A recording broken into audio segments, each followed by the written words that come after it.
This is what happens when brand loyalty meets good enough.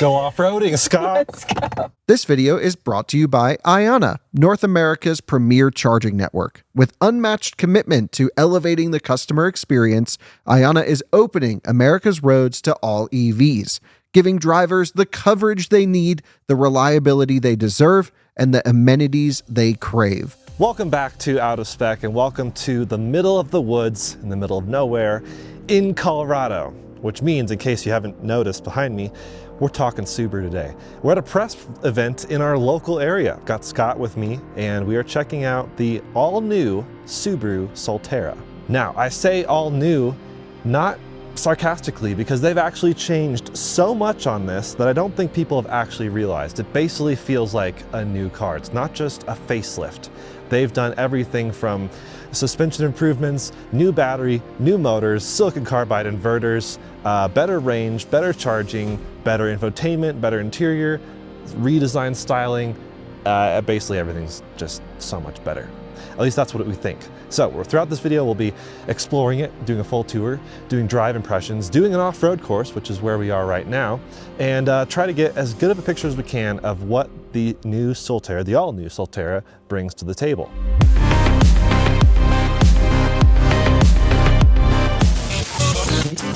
Before we get into the rest of this fun, nerdy video, I want to bring a couple things to your attention. Price. Everyone asks about price. When we were at the presentation for the car prior to filming, Subaru said they didn't have pricing available at that time, but instead they said pricing would come in the next week or so that we could have it by the time we publish our videos. Unfortunately, they then followed up and said, sorry, we still don't have pricing yet. They're still deliberating and determining, I guess, what to price it at. I would assume similar to the prior Solterra, so those numbers are out in the wild, but unfortunately I can't fully assess this car in terms of its value compared to price. At least not yet. Of course, we do hope to have a Solterra on test at some point. Hopefully they can bring one to the Denver fleet. That'd be awesome. But if not, we'll try to go to California or one of the coasts to find a Subaru Solterra and bring you guys 10% challenge numbers, charging tests, range tests, all the usual nerd things. And the other thing is a clarification on software. We are a bit harsh in this video in terms of the software that was given to us on the car we were driving. However, to Subaru's credit, these are pre-production cars with not yet final software.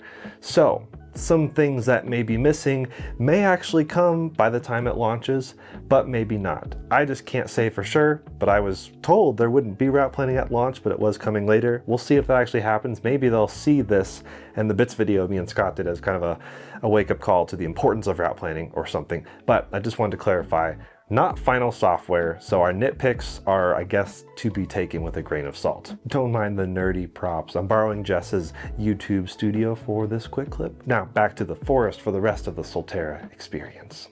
Okay, so we're gonna start with looking at the exterior, and we're up here at 9,000 feet.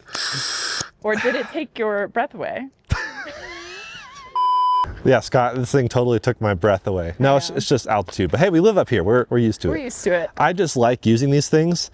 I never... They included them. Yeah, Subaru gave it to us, which is really, really cool. That's awful. And hey, I just want to give a shout out to Subaru. Instead of giving us like water bottle, notebook, like random little trinket gifts that a lot of automakers give you when they bring you out to an event, they just said, hey, we planted 50 trees on your behalf in Denver Parks and Recreation. Yeah. They partnered with them. So I thought that was kind of cool. It's really cool for us because we're big outdoors people. Exactly. We love the earth. So we thought this would be a cool place to show it. And actually, what do you think of this patina that's on the car now? It was black when we left Denver.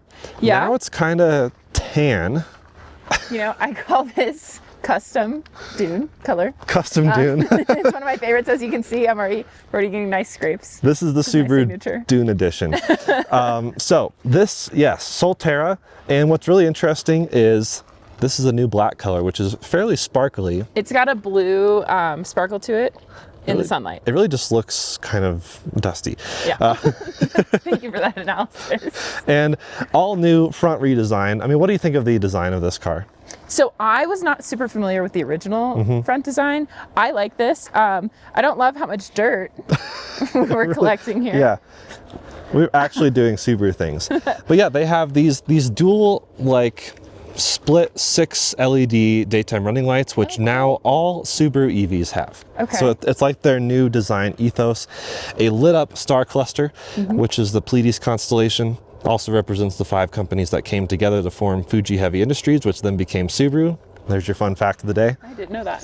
That's new information to me. But overall, it's like clean. Yeah. It doesn't scream EV to me, and I feel like a lot of front ends do. Yeah. So I like that this is a bit more subtle. Yeah.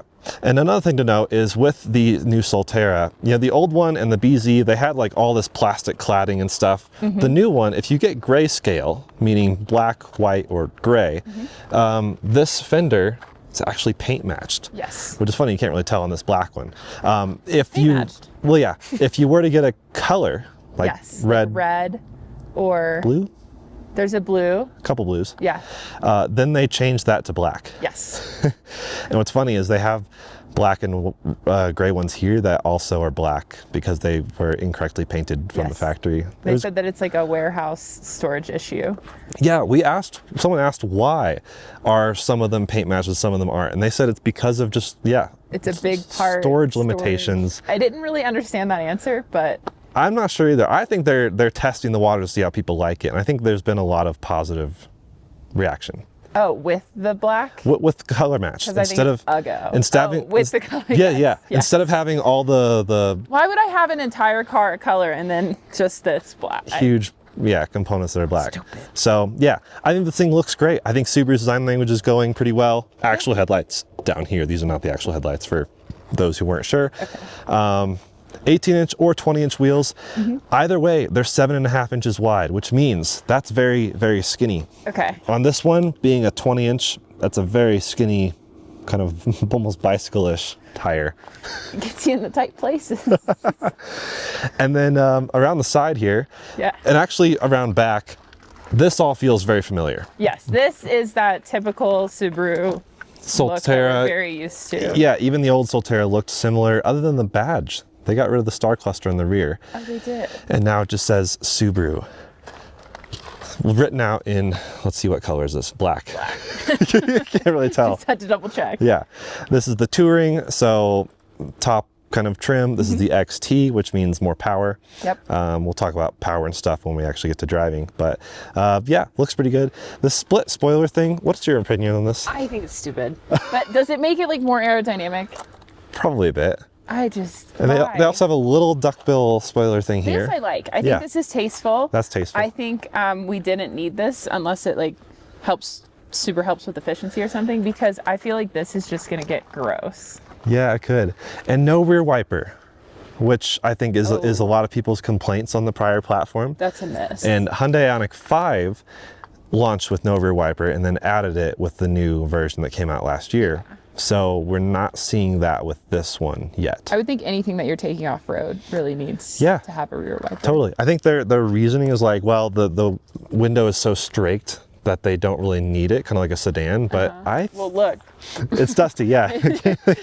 can't see past it. Use case number 1. Also a new thing is that the charge port was on the driver's side, now it's on the passenger side. Give it an open, see how this thing There we go. it pops open and check it out. Next. Nax for life. Perfect. So hoping at the end of this video to actually do some charging. Yep. They never have charging on the routes, but we know So we're gonna go. we know this area, so we're gonna go find a Tesla supercharger, plug this thing right in, see how it does, which should also be improved. Again, we'll talk about that. Not the nicest charge port. No. They wanted to make a point that these are pre-production, Okay. so maybe that's not totally final, but What makes a nice charge port? just well, you know, you kind of struggle to close it, Well, that could just and be a me thing. well, it doesn't feel very like, it feels kind of chintzy. Okay. Which may not be, again, a final thing. So Okay. cool that it has Nax. I appreciate that. It is somewhat contested though. Some people are like, well, why would I care about NACS? I charge at home. I already have a J7072 plug. Like, now I have to change that. Blah, blah, This blah. comes with adapters. So people don't have to worry about that. It comes with both adapters, J7072 and CCS. So That's a nice add-on. it's fine. Yeah. Any other thoughts on the outside? On the outside, Do you wish we were driving a color, or do you like the blacked out? you know, this is a hot button question because I've been washing cars all week. I'm regretting having a black car. I would rather have a color. I really liked the midnight blue that they introduced. Yeah. I'm not a red car person. Yeah. But yeah, as far as exterior goes, I mean, would that include the ground clearance of Right. We should talk about 3 inches? Yeah, 8.3 inches, which we'll show on the off-roading here in a That's bit. like almost my foot. That's like decent, Yeah. you know, not totally class. Well, it's kind of class leading in a way, but it's not segment. It's not like a impressively ground clearanced EV. No. I'm It's still just- gonna scrape it up. For your normal crossover SUV, it's got enough ground clearance for most people. Popping the frunk though, I've not seen the front yet. let's get Scott's raw opinions on, well, first of all, how easy is it? Should be that. Oh, Just a loud. single pull. I hate when bees do this. One, because if I'm struggling like this. Okay. There we go. So, Oh, so if you're not a tall person. Wait, do you have, oh wait, there's no front. no, I'm looking down no right front. now. Yeah, Okay. there's no one's going to be opening this, Scott, because this is where everything is. 12-volt battery, front motor, and inverter. Silicon carbide inverter. Front motor, which in this case is 167 kilowatts. Okay. Rear motor is 87 kilowatts. If you get the standard non-XT version, so XT is new for this year, which in Subaru Extra world means like turbo, but in this case, just means more power. Okay. So they throw a beefier motor on the front axle. So total 338 horsepower. You know, in this case, I don't know. It's front wheel drive biased, basically. Like a bigger front motor means front wheel drive biased. Less engaging to drive, if you ask me. I would have preferred Rear big wheel. motor in the rear, Okay. small motor to the front. But I think a lot of people are used to more front wheel drive Yeah. cars. As a general person, I would want something more front wheel Yeah. than rear wheel. But I mean, this speaks to, I don't know whether to blame Toyota or Subaru because they did everything. But a frunk would have been great. Yeah. Not everyone's a frunk person, but there's enough frunk people that this are. is It a sounds like a small enough- subcult. Yeah. I'm a front person. Yeah, a little bit of a miss, but Yeah, and you know, the reasoning, the excuse is, well, we have all these components that would have normally been in the back, so instead of taking up cargo room in the back, we put them up here. That's still, you know, let's look at the back now. yeah. That's still not an excuse necessarily, because what about the other cars that do have frunks that still have good storage in the back? Right. So we should have a powered trunk There here. we go. Nice loud Toyota I beep. like it. And Wow. yeah, decent space, 26 cubic Okay. feet with the seats down up to 60, which is actually, again, not class leading, but like competitive. This is large. Totally competitive. Yeah. More storage space down there. Oh, it does come with EVSE, which is funny. It comes with a J7072 with an adapter, electron adapter here to Love Tesla that. adapter. So that's one really way to funny. do it. Subaru's got an axe, but look, it still comes with this thing, which is probably just a cost savings thing. I'm curious what amperage this max 32 amps. 30. Oh, so yeah, that's interesting. Okay. They upped the car to 48 amps onboard charger, which is great, 11 kilowatt charging. Yep. But with the built-in EVSE, still 32 amps. Yeah. Which is what the old Subaru Solterra maxed out on. So they're saving some cost there by just leaving the original EVSE, not developing a new one. Right. Maybe that'll change in the future. Okay. But yeah, otherwise, you're right. Great This is storage. A good amount of space. I'm kind of curious if this. It's got a stuff relatively flat. Yeah, we have stuff back there, but otherwise relatively flat floor. So car camping. I could camp in this. That's what I was just thinking. Yes. Well, sort of. No camp mode. No camp mode. No dog mode. No dog mode. We'll get into that one. Yeah. I have some thoughts on. Yeah. This is equipped with the optional 1500 watt charger household outlet port thing right there, which is nice. Household outlet port thing. Yeah. putting that on a Technical term. Okay. We got to up our merch game. My shorts are dirty now. Oh, there's an option to close it and an option to close it and lock it. Yeah, it's interesting. A lot of companies Spend money on that. do that, and a lot of companies don't. I haven't really figured out who does what for what. That seems silly. Yeah, but just close it. Yep. Nice loud Toyota beep. And Ooh, you can see the blue sparkle amongst the dust. yeah. You look really close. Yeah, I think as a vehicle, this just does look pretty good, and I appreciate. I don't think this is ugly. Yeah. And I usually do think they are. So. Right. And I think I can tell there's more ground clearance than, you know, like ID4 Model Y or Ioniq 5. I would just love to see a Wilderness Edition. Yeah. So that'd be cool. Hopefully that's the next step. Yeah. So interior wise, let's jump in. Okay. See how it feels. This is also where a lot of improvements were made. This is a new two-tone leather color thing. So blue leather with black leather. Decorations. Seems pretty nice. This has ventilated seats. This is being, again, top trim, touring trim, gives you ventilated seats. Also gives you radiant leg warmers. Yeah. Here. Which we won't be using today because it's hot as. Also, like, in what scenario do I need my shins warmed that badly? I don't. And I would much rather have a glove box here. Right, so in doing that, no glove box. On this side, same situation. The bottom of the steering wheel, I guess, just gets hot. Okay. Also, headlight washers, which is pretty cool. Oh, neat. So, but no rear wiper. Headlight washers, but no rear wiper. Where's the That's consistency? interesting. This is redesigned a bit, so this looks less ugly than it did before. Still have a screen up there that's not the nicest screen, but it's fine. It's kind of the interesting shift between, like, instead of having a normal gauge cluster through the steering wheel and then heads-up display beyond it, it's just a combo. It's just a combo thing all above the steering wheel, which not everyone loves that.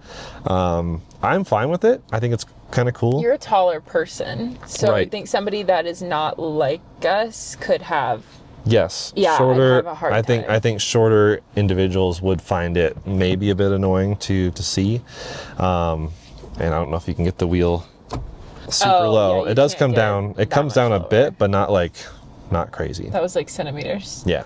So, otherwise, digital rearview mirror. That's sweet. I like to see those all the time. But it is a little.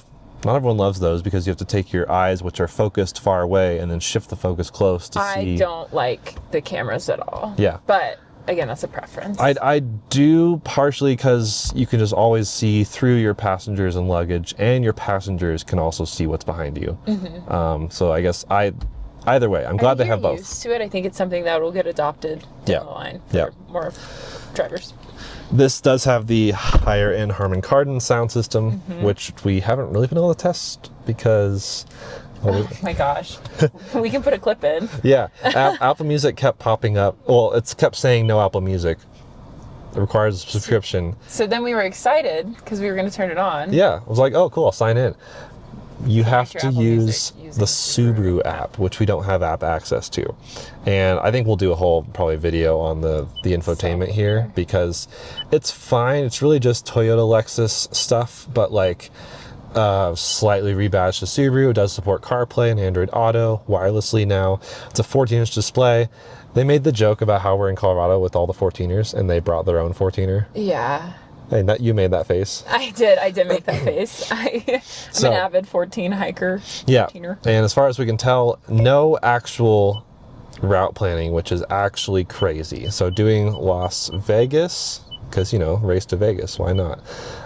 This would be an interesting car to do that in. I think it does route planning with the app on your phone and then maybe sends that to the car. I feel like it has to. But it doesn't actually show you your state of charge on arrival. Yep. And as far as I can tell, no stops. No stops. Wow.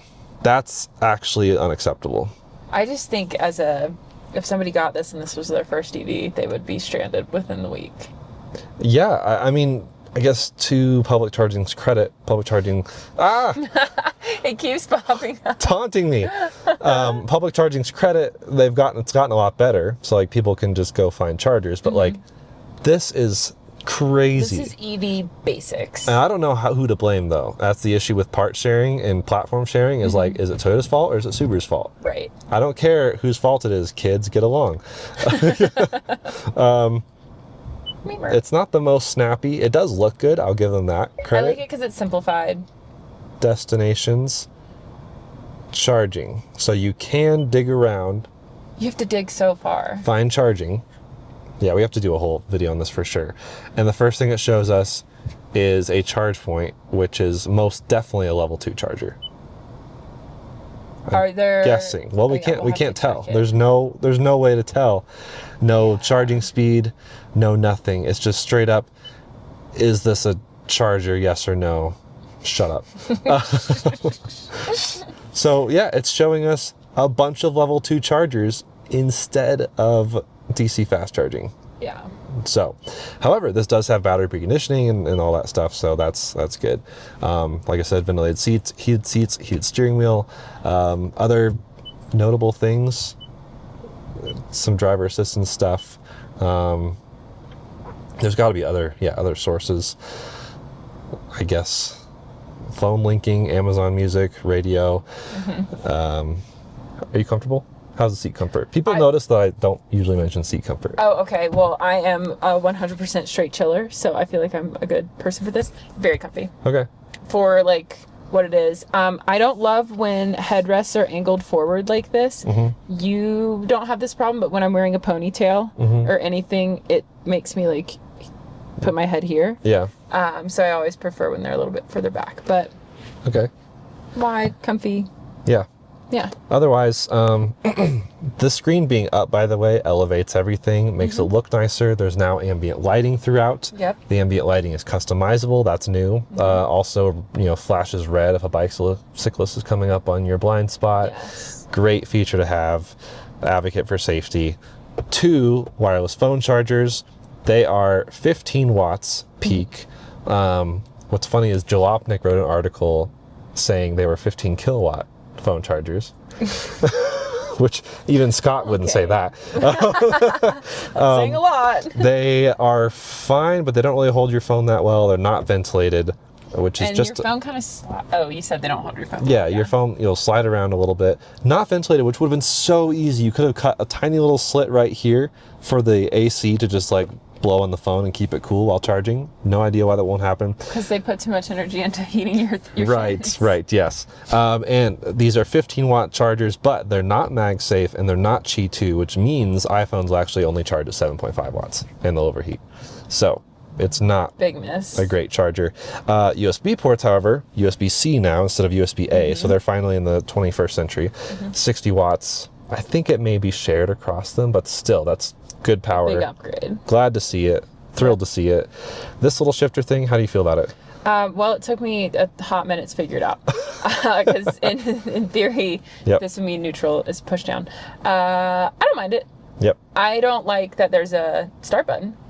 Right. This has a start-stop button still. Silly. And like we said, no climate keep functions. I mean, I guess if we get out, it'll say, do you want to leave the car running for an hour? But then that's not the same. That's not like keeping it running and having, airflow. And you can't, I don't know about locking it, going away and locking it, coming back, etc.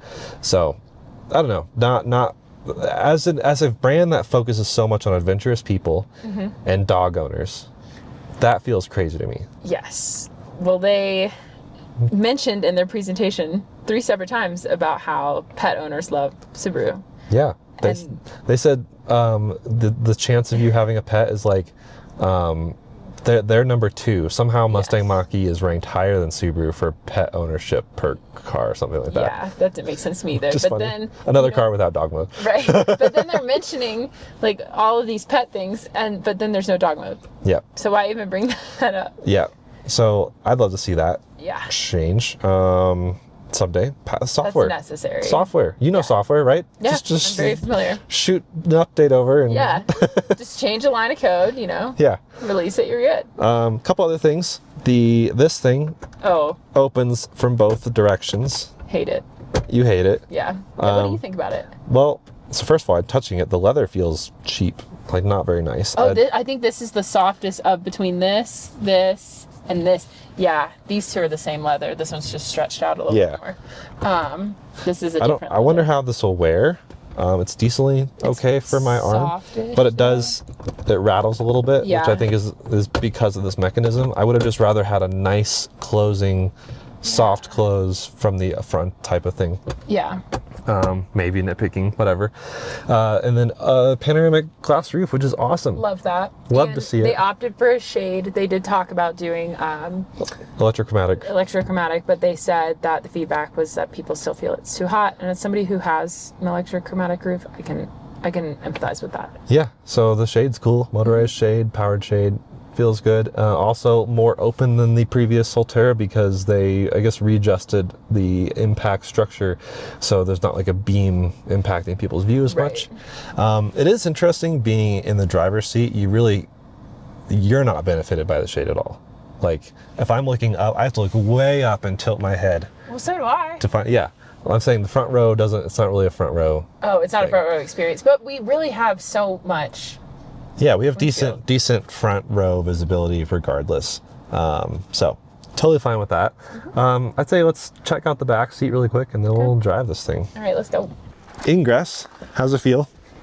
A lot more space than I anticipated. A lot of space. This is set to my ride height. Okay. And I'm leaning back. Yep. Ride height. Are you a horse person? Yeah, so plenty of leg room and headroom. Pretty good. Pretty good. I'm 5'10", so yeah, pretty comfy. Yeah. Do these move at all? No. No, they're static. Okay. There's no leaning back, no reclining. Look at all these cup holders. Yeah, nice cup holder space. I mean, yeah, everything feels pretty good. Hopefully we can get one of these to Colton to do a build quality analysis.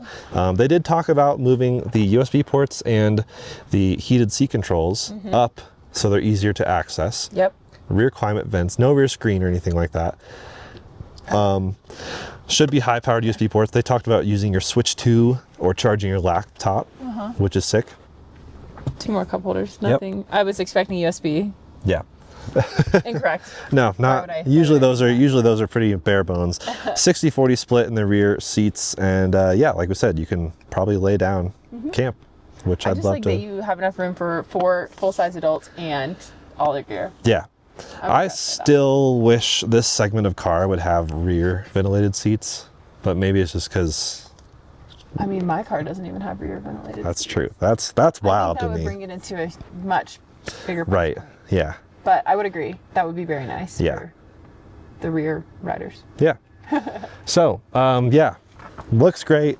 I think that's enough for walking around. We've kind of shown you guys the main highlights, the main changes, and we're seeing some more Subarus hitting this little trail here. So I think that's what we should jump to. Let's go hit the off-road. Let's do it. Let's go off-roading, Scott. Let's go. So we're in X Games mode now. Yep. And I thought the cameras were supposed to come up automatically, but maybe you have to hit the camera button. Okay. Now we can see our pitch and tilt roll. The sides. We could see the angles right here. We could see the camera view of the sides, but also where we're going. You can see where our tires are, which is really cool. So, yeah, we're out in this cool little ranch thing. And it's beautiful. It is. It's stunning. And it's conveniently nearby for us. Yes. You do some off-roading, right? Yeah. Here and there. You've camped in a Rivian. I mean, what do you think of 8.3 inches of ground clearance? What does that say to you as an adventurous person? Does size matter? What is that noise? Did you? Oh, it's a plane. Whoa, that's a C-130 Hercules just flying. Bro, not a C-130 Hercules. C-130J, I think. Oh, holy shit. And he's really low. That's huge. We just got dusted by a C-130 Hercules. That's cool. That was cool. Anyways, size matters. Size matters. Especially when you're going to your little campsite. I personally go places where I need far more than 8.3 inches of ground clearance. However, I would say most of my friends that do a lot of city driving and go camping, they go on a trail like this. Yeah. I think it's perfect. Yeah. Yeah, I think Subaru's in this interesting space where they have a lot of soft-roading enthusiasts. Oh, I like that. But also, I mean, they have more capable vehicles. We just haven't seen it come to the electric side of Subaru yet, which I almost wonder, maybe Toyota's holding them back. This is a joint developed platform with Toyota. And so you're kind of, that's a twofold thing. Like you have the best both company has to offer, but then you also have, well, one company could be holding the other company back from being even more. Because they want to keep it to themselves. Or you may just be limited to the lowest common denominator in some ways. Like Toyota maybe isn't as interested in more severe off-roading, whereas Subaru, I think the Subaru crowd is more likely to take their cars places. Yes. I mean, when you off-road, I mean, I did the Alpine Trail last summer in my Jeep. I saw a decent amount of Subaru Crosstreks and Outback Wilderness Editions, which are lifted, and that's like 11 inches, something considerably higher than this. Yes. And more aggressive tires. You know, they had actual more off-road, all-terrains, not just all seasons. So I think that makes a difference. So yeah, I don't know, 8.3 inches, while it is class leading-ish in this segment. And when you say in this segment, is that for like small electric SUVs? Yeah. Okay. Yeah, class leading in some ways, but also it's just not a it's a class that's not like that aggressive anyways, so it's like you're not saying much. Well, somebody who's getting this is not this makes me nervous. I know what you can't really tell from the video is that this kind of is going straight down. So we're going down a very steep thing now. I am not even touching the brakes. You're not? Nope. So X Games mode, as I affectionately call it, has hill descent control that's really effective. And I think I might even be able to, I don't know, there's a cruise control thing that you can maybe use for off-road. I'm not entirely sure, but once I added some accelerator there, it then went. There. Yeah, so. Okay. Is X Games mode new to the Solterra? I don't know. Okay, we haven't tested it ourselves. We've done very little with previous Solterra, which, you know, a lot of this video will touch on the old one being just not a good EV. Fine car maybe, but even Subaru owners, I feel like, wouldn't be that impressed with it. But this, you know, for a lot of reasons, I think finally does feel like just a proper Subaru, just electrified. Yeah. Just maybe not amazingly capable ground clearance, but I mean, here we are doing what I think would be most people's idea of an aggressive trail. Yeah, this would be like most of my friends back home. They'd be like, I went off-roading. Yeah. Yeah, sure. Now we're like super sideways. I don't know if anyone can tell, but we're super sideways. Look, we have a 30% tilt. What? Wait. So here's the thing. It doesn't read the degrees. It just gives you a visual with also showing like, oh, there's 30 degrees maximum. You know, it's showing how close you are to 30 degrees, but it's not actually showing your tilt. Okay. So I wish they'd give. Rivian, it shows the tilt. Yeah. Some feedback for Subaru. You know, show us elevation. Because if you're off-roading and you're, you know, you can show us exterior ambient temperature, just show us elevation. That'd be really cool.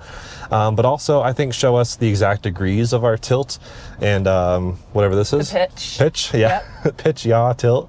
Pitch, yaw. Starboard, aft. Okay, are these the moguls they were talking about? Now, we were told several times to keep throttle on. Yeah. Ponies. So I heard full send. Let's just send it flying. And maybe we'll get famous because that's Subaru's social media content person. Wee. Just leave.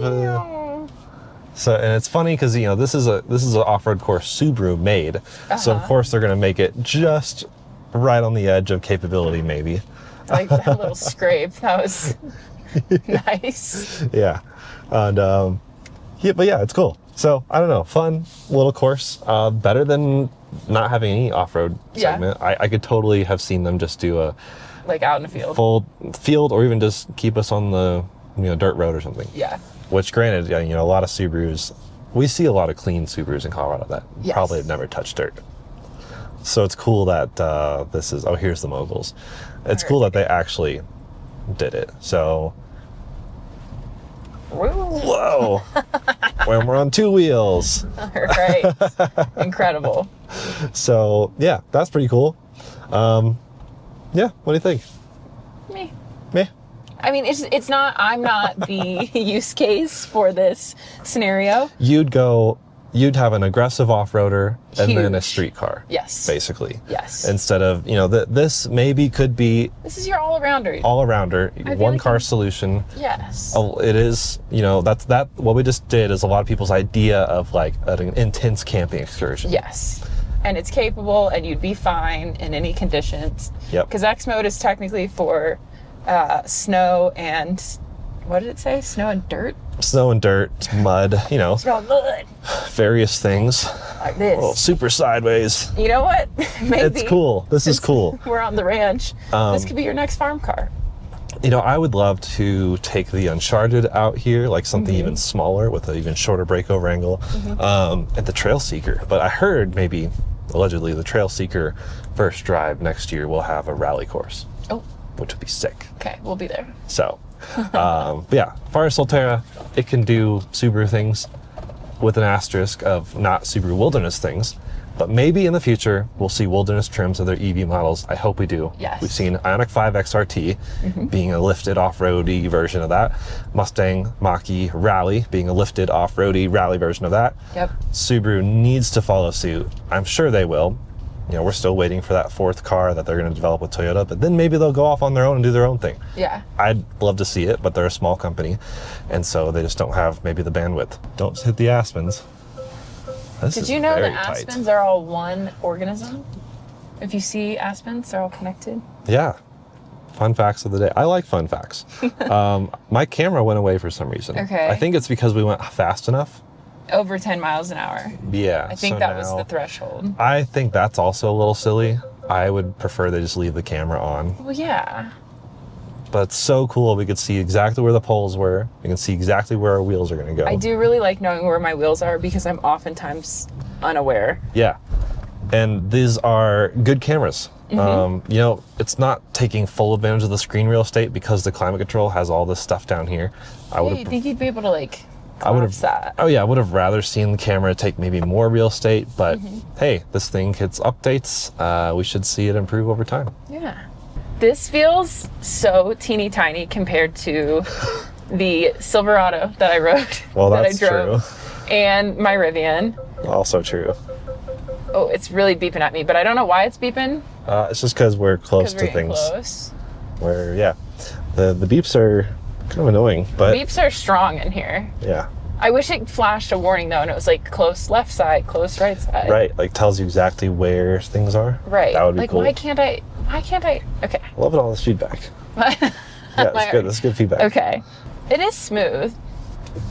Oh, And pretty quiet. it is pretty quiet. You guys talk about that a lot. I never really think about quiet or loud because I always have my music blasting. Right. Well, if I initially had a bad, I think must be 8 or 9 miles an hour where the camera turns off. Okay. Well. I'll be your camera person. All right. That's ridiculous that you need a second human in here to keep the camera on. Yeah. And I guess the idea of this hill descent control is once you're moving a little bit and you let off the pedals, it should just keep its speed. Okay. Well, I'm not on the pedals. Yep, and it's keeping the speed. How cool is that? So you're just steering. That's all you're doing. Okay, I was really anxious about this. I thought I was just gonna send it flying. No, it's kind of cool. Low speed cruise control. I like that. Okay, I didn't.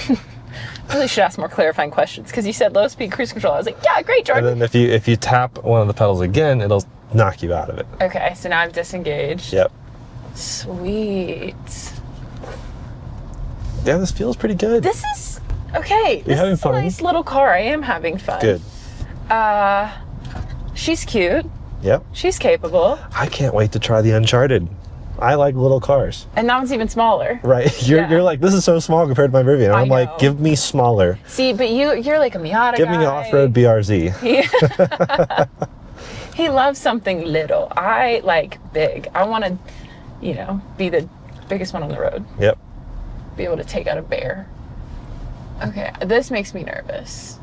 A little sideways. I think just... Oh, fine. I'm fine. The car is engineered to handle everything. And we're...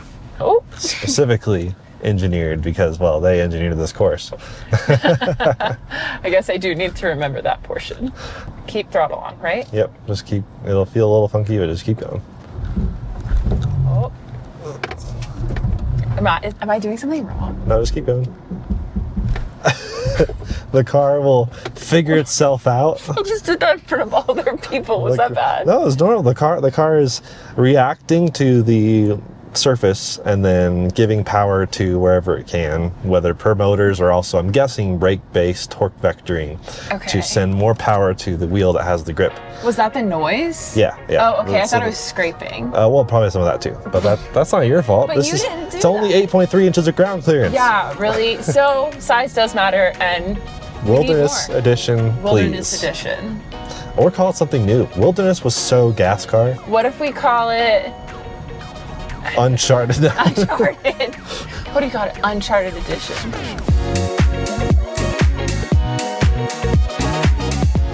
All right, we had our fill with off-roading. It was kind of fun. Yeah, soft-roading. Nice. Soft-roading, yeah. Can't call it off-roading. The Jeep and Rivian people would come after me. Yeah, that's not no North Carolina off-road. Right. So, now we're on the road. Actually passing through Nederland, Colorado, or Nederland, as the car would say.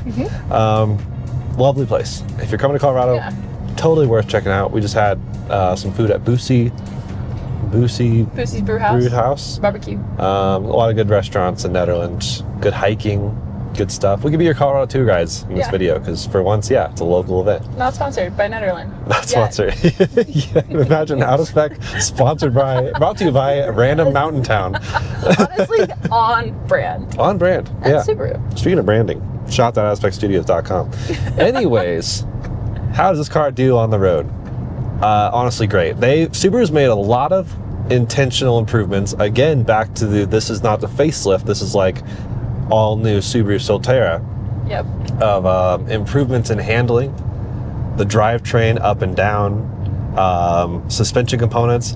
It has I think, stiffer front suspension and softer rear than before, or maybe it's vice versa. I don't remember. We have like information overload this morning with all the details of what they changed. They improved the wheel bearings. The wheel bearings now have 18% less drag. So many NVH improvements. We have front acoustic glass. We have more sound deadening in like the wheel well areas. It's a quiet ride. Yeah, quiet ride, sophisticated ride. It really did feel like first gen Solterra and BZ4X were just kind of like rough around the edges. They just had to get a car out there. And they did, and it was fine. Like literally fine. Yeah. Fine. Now actually feels like a pretty nice car. Not totally unlike some other Subarus. I think Subarus drive fine. And road characteristic and mannerisms feel pretty good. This is again the XT trim, so more power. The Touring. 338 horsepower, up from 225, so it's a significant bump from the non-XT. So you have premium, touring, or premium, limited, and touring. Yep. I think in that order. Yes. And then limited or touring can be optioned with XT, which is the extra tough, bigger front bigger front motor. So 167 kilowatts up front, 87 in the back. Otherwise, they're both 87 kilowatt motors. Yeah. And feels like plenty of power. I'm not even in power mode. So I guess one complaint, we've been driving it around a bit today. Getting back in the car after lunch, it just doesn't remember your drive mode, doesn't remember your regen settings. So I had to go back in, use the paddles. Left paddle brings in more regen. It didn't remember that I was in power mode.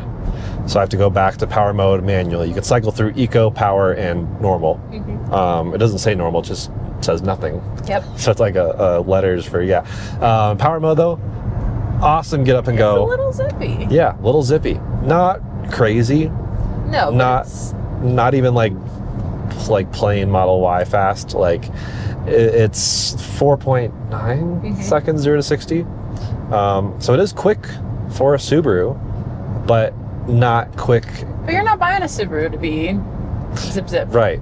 You're just buying a Subaru because tremendous brand loyalty. I feel like this is a gateway vehicle, a gateway EV for a lot of people who would not have otherwise bought an EV, because there's a lot of people who just buy Subarus.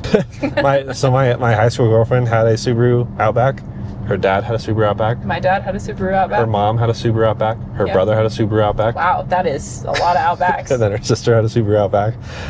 Just all Outbacks. Your sister-in-law has a Crosstrek? Yeah. Yep. So, yeah, Jess has been on the channel. Her sister Stammy has a Crosstrek Wilderness. Yeah. Sick. As you can tell, Jordan really likes Wilderness. Yeah, Wilderness. Bring Wilderness to electrification. They will eventually, I'm sure. Yeah. But yeah, I just wish it remembered some settings with key up. That'd be kind of nice. I think most people have a region setting they want. And speaking of region, this is missing one thing. One pedal driving. Right. Where are you? Where are you? Hello there. That is a missing feature, and it's needed. They said that their customer doesn't want that. I don't buy that. That may be true, in which case, make it an option. Yeah. Hyundai Kia nailed it. Well, initially it was fine. Like, you could have different levels of region and then also iPedal Maxima, which is one pedal driving, but it never remembered it when you did turn the car back on. Right. They fixed that with an update. So now it remembers the setting. So everyone's happy. You can have 4 levels of region or none at all, or one pedal driving. It remembers it. That's the way to do it. Right. Like, I really don't like the whole our customer, our average customer, which maybe 51% of customers don't want it. So alienate the other 49%. But is the average customer even an EV driver, or is it like an ICE driver? Because when I started driving, I was afraid of one pedal driving. That was scary. That was their reasoning, because a lot of Solterra customers are coming from non-EVs. Okay. Otherwise, handling feels fine. Like, everything else feels like pretty fine, which I think is kind of the fine is a good descriptor. The ethos here is absolutely good enough. The original Solterra was not good enough. This one, absolutely good enough. Most people will be just fine with it. It gets over the air updates. That's a huge thing. So they can bring into effect one pedal driving if they ever decided to. They also have another huge omission for being a company that brings dogs to every car show. Yeah. Why is there no dog mode? No dog mode. And the thought that we kind of heard was like, oh, well, it's a joint venture with Toyota, but I don't care why.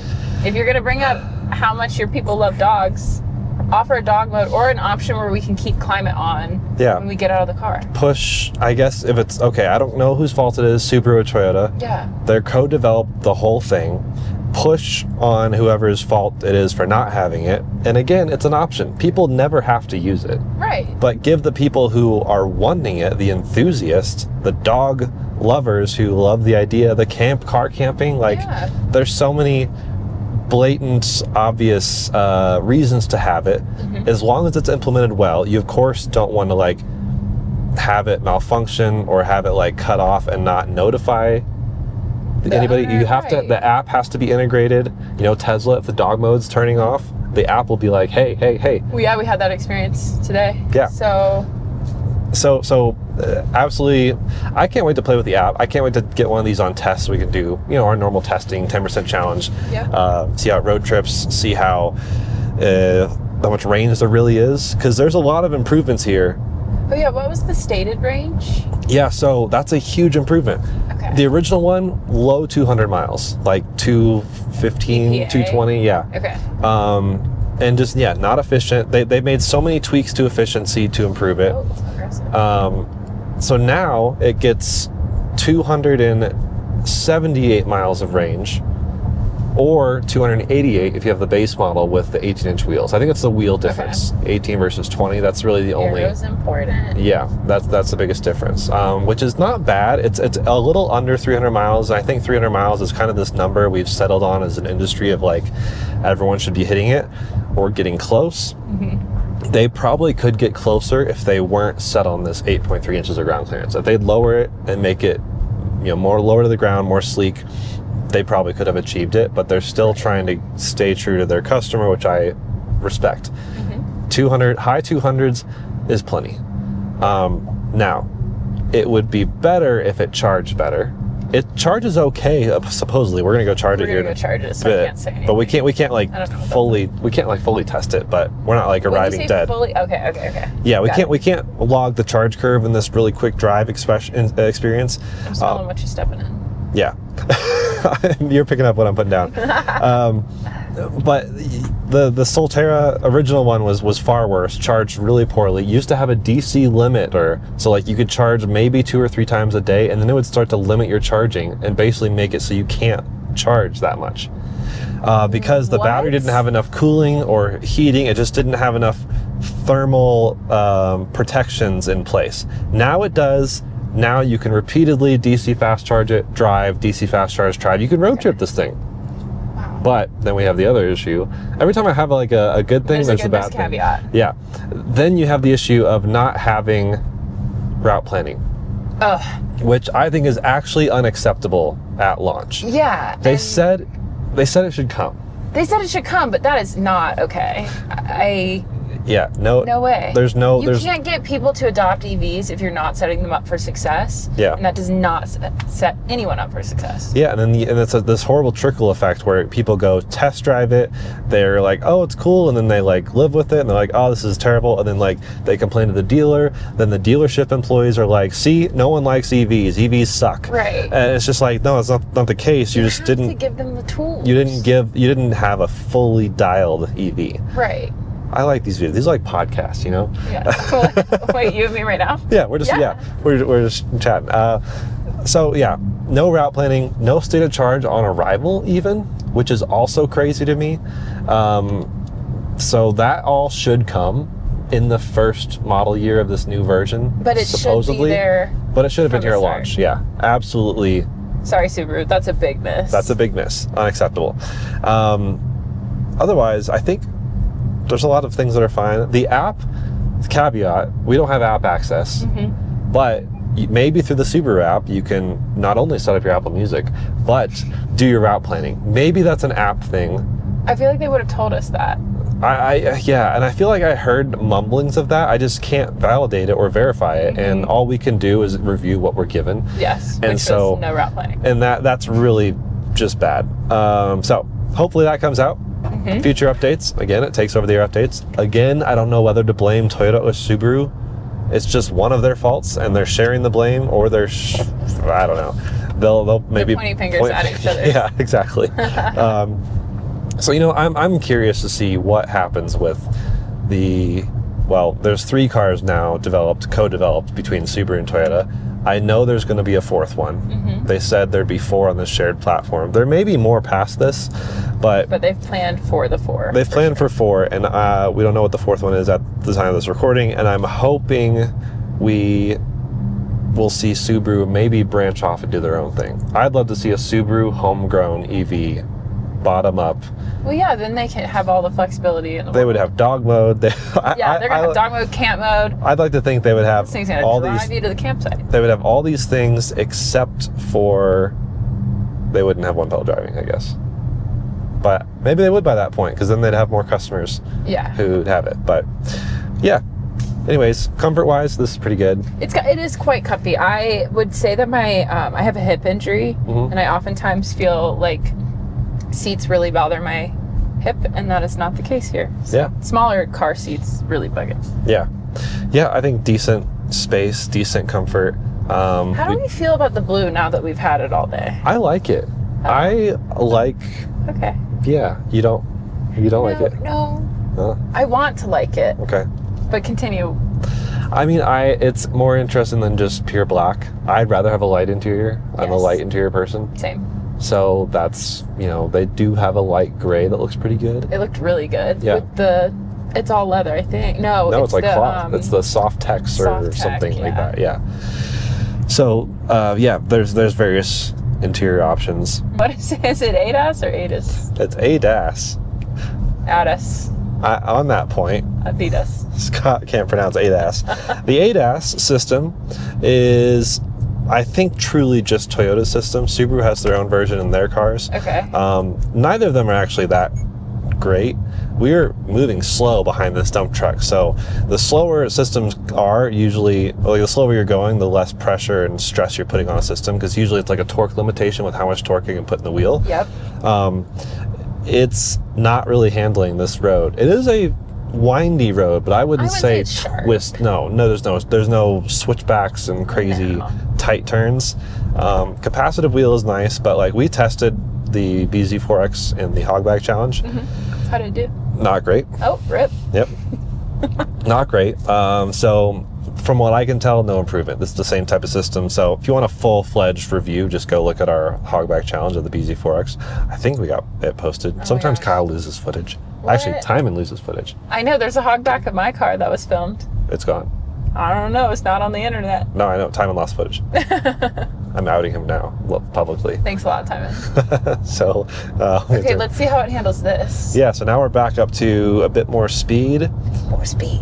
Speed and power. More power, more energy. 45 miles an hour. This is a... Oh, this is sharp. Sharp. Oh, we're gonna eat it.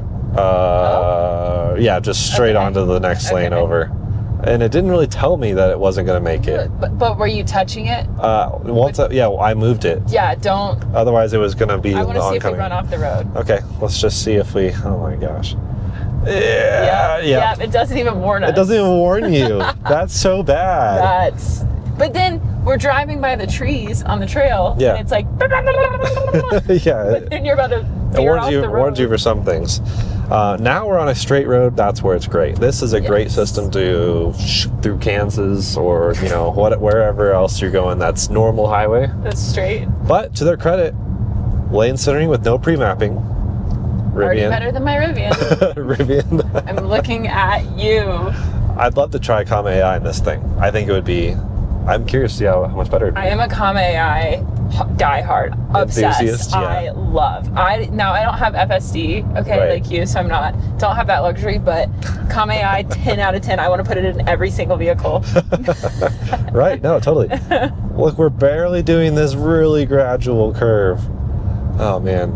Okay. Well, I just wanted to show that clip. Okay. Now we'll trade spots. Okay. And see how excited you are to drive this.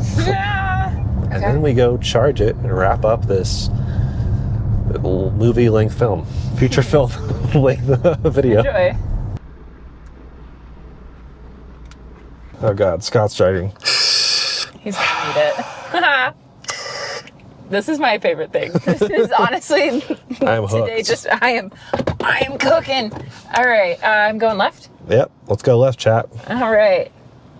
This weird with the shifter thing you don't like. That I don't like. There's a lot of shit I don't like in this car. I do love the camera implementation. Seeing what's under your car, where your car is, excellent. How can they see what's like directly under? Oh, they map it as you go. Okay. And so like the front camera knows what's in front of you, and so as you drive up there, it knows what's under you. Oh. Right? That's how that works. Some dash cams actually do that now, aftermarket dash cams.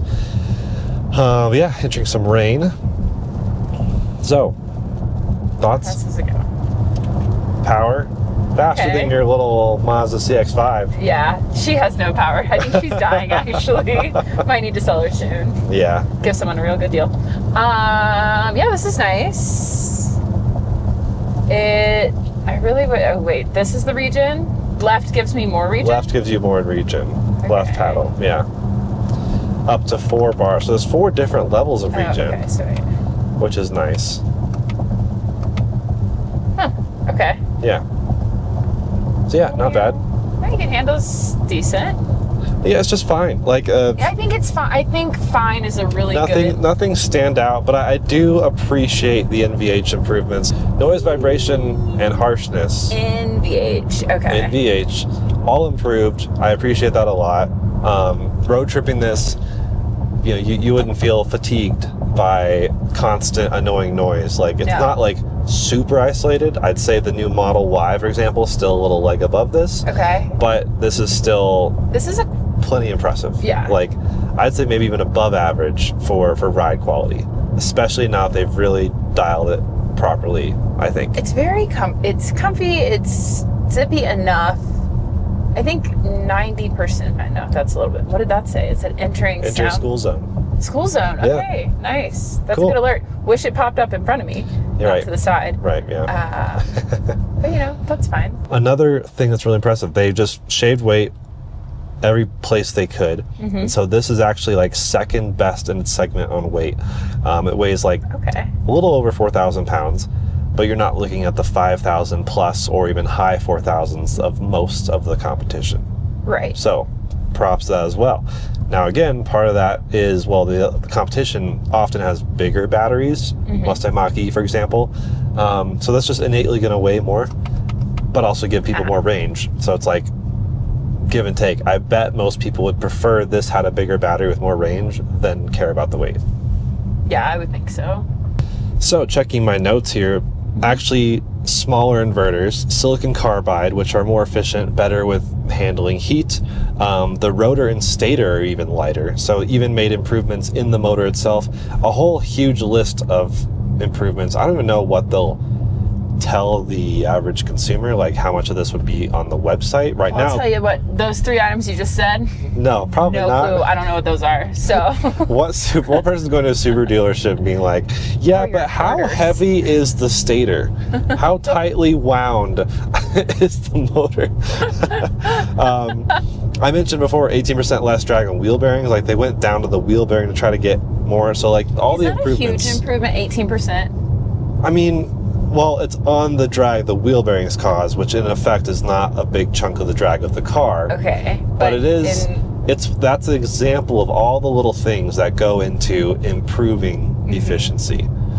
They're claiming like 280 watt-hours per mile on average, which is basically up there with new Model Y and some of the best. Like this is also leading in its segment for efficiency. Now, that's their claim. We will test that separately in various speeds, but still, even if it's just above, I guess that would be high 3.7, 3.8 miles per kilowatt hour. I wonder if people could get 4 miles per kilowatt hour just driving around. Like maybe we'll have to test it. I'm looking forward to that. Yeah. Even the carpet is lighter. Like they just did a bunch of little things to just reduce, reuse, recycle. And speaking of recycled, is anything in here recycled? No. I bet there are some recycled materials. I don't actually know. I didn't hear anything in the presentation about that. I fully made that They planted trees instead. Yeah, shout out to the tree. Yeah, that was nice. That really warmed my heart. The motors themselves are permanent magnet motors. It was funny though because the question was asked this morning and they didn't have an answer. At first they had to go look it up. So most companies will be like, yeah, here are motors. They're induction, they're permanent magnet, one of each, like whatever. Some companies just don't. But maybe that's I think that might have been a knowledge thing. And maybe it was like Toyota's decision, so like Subaru was like, I don't know. Ah, I see. All right, Scott's trying the ATIS. Oh. And it's not, it's leading us astray. And also, do you agree it takes a little bit to figure out how to turn it on? Like Oh, it's not intuitive whatsoever. All the buttons. So if we're looking at this, right, and the only reason that I knew how to do this, why are there's a mode for like that. There's a mode button here. I assumed this would be okay, but it says cancel. So you actually press this bad boy. Then what does this guy do? Oh, this is just normal lane centering without cruise control? I don't know. What's happening? Or there's also cruise control, but also adaptive cruise without lane centering. Oh, we are totally going to go off the road. Yeah. No. Yeah. Yeah. Okay, we're done with that. Okay. But you've decided now that you've driven it for a bit, you're not as offended by the steering wheel. I did say that. I think that the steering wheel is, from a completely vain perspective, ugly. However, driving with it is actually kind of pleasant because I can rest here and hold down here. It's like the little Cybertruck thing. That's how I felt about the Cybertruck wheel. You can just like rest your hand down there. Never driven a Cybertruck. Well, rip. Miss Kyle's. I already know Kyle's gonna get one. We also decided the ventilated seats aren't quite strong enough. Well, I know we're nitpicking, but I'm fine with nitpicking. Yeah, ventilated seats aren't quite strong enough. And this menu, so there is like an automatic mode. You have to hit it a bunch of times. There we go. Now it's an auto. And I thought that meant that it's really hard to tell what auto is doing. There's no clarification on whether it's heating or cold. Like, no idea. But it's cool to see Auto have the symbol, or sorry, the heated seat has the symbol for the leg warmer thing. Yeah, I think that's pretty cool. But no heated back. A lot of heated seats have heated bottom and back. Okay, that's the most important for me because my back is right. sore. This is only, and the icon at least, is only saying heated bottom. I'll try it because I'm running full heat now, so we'll see how this goes, which is crazy because it's so warm outside. I know, 79 degrees. This is what we do for testing. Put ourselves on the line for y'all. Yeah. Otherwise, I actually like kind of the passenger vibe view over here. It's pretty nice. It's appealing. Although the screen itself cuts off the state of charge, so I can't see what range remaining is from my point of view. Well, we've just gained. But we keep gaining range going downhill, which is a bummer because we're trying to go charge this thing. But also, I wanted to point out this screen is standard. No more like the old Subaru Solterra had It was an option. an option. It was a tiny screen or like a bigger screen, but still not this big. Okay. So cool to see the 14-inch one. Just again, it's a bummer with some of the nitpicks about it, but it's fine. But I mean, we're here being nitpicky, so. Yeah, that's what our job is for. So, yeah, no, I just can't believe there's no route planning. That blew my mind. And then when I asked them and they looked at me, they're like, "No, not right now." Oh my god. Yeah. Destinations. It's really a pretty clunky map system. Not the biggest fan of it. Yeah. So if we navigate to Populous, go now. This is your right turn, by the way. Thank you. Right here? Right here. No. Okay, Sorry. I was like, that's incredibly confusing. Yeah, so here, no state of charge on destination, no route planning whatsoever.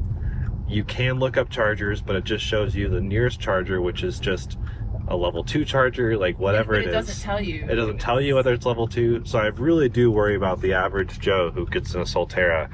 And, it's the same person who they said doesn't want one-pedal driving because they're used to gas cars. Well, it's not going to be a good experience if they have no idea where or how to charge it. Right. At least they include adapters.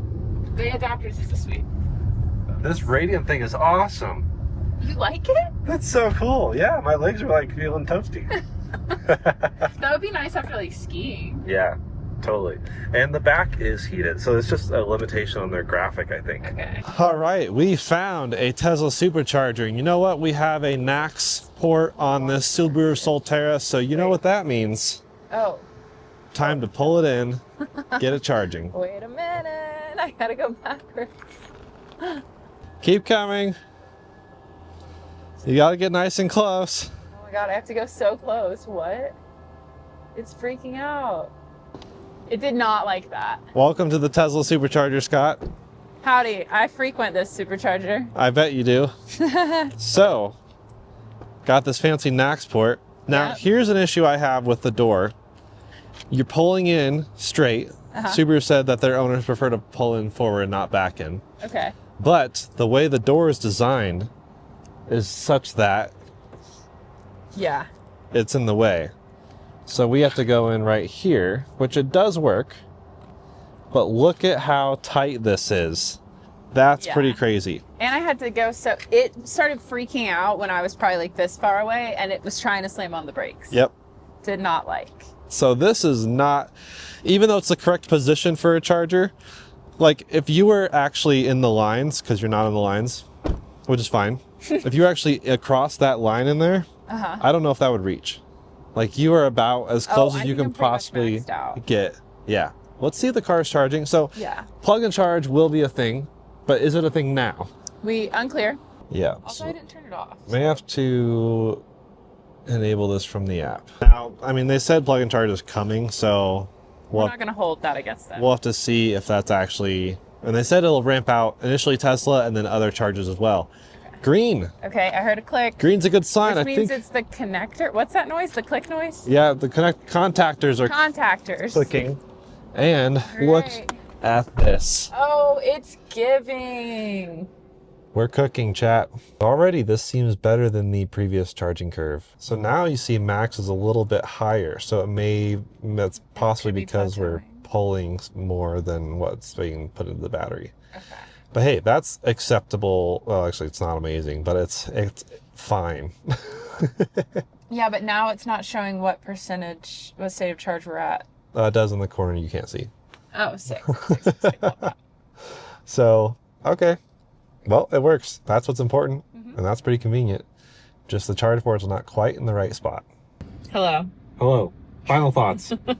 We've charged decently. Yeah. Like, we were just chilling, filming a little clip for bits, and charged all the way up to 90%.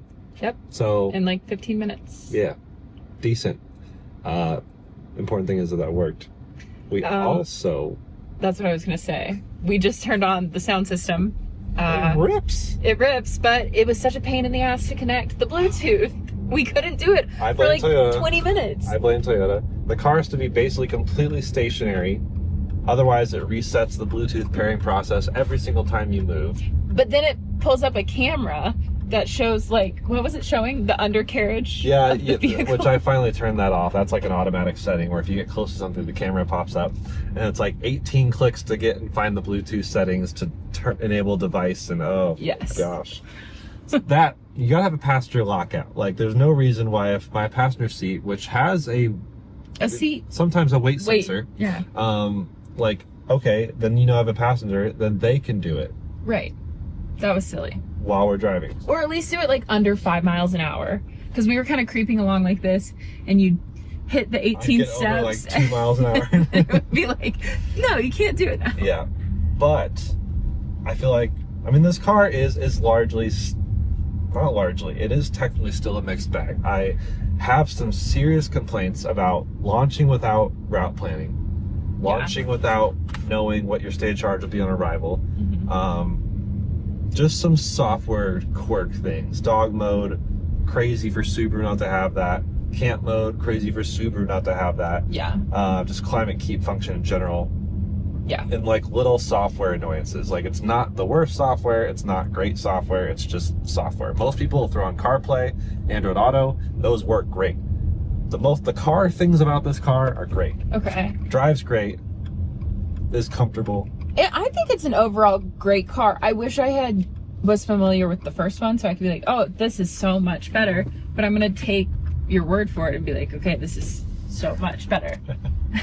Right. But I think it's fine. Yeah.